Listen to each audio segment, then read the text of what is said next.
Sorpresahin natin yung nanay ko.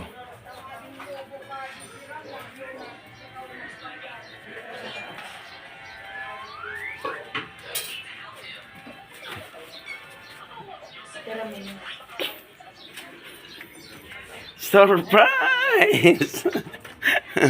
Ayan ang nanay ko, si Angel. Tara, mother.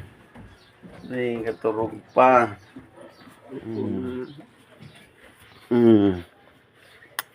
Labi ng pirming udasulo. Ayan na, si nanay ko. Andito na. Nayakap ko ng aking nanay. Ayan. Sorry si ano.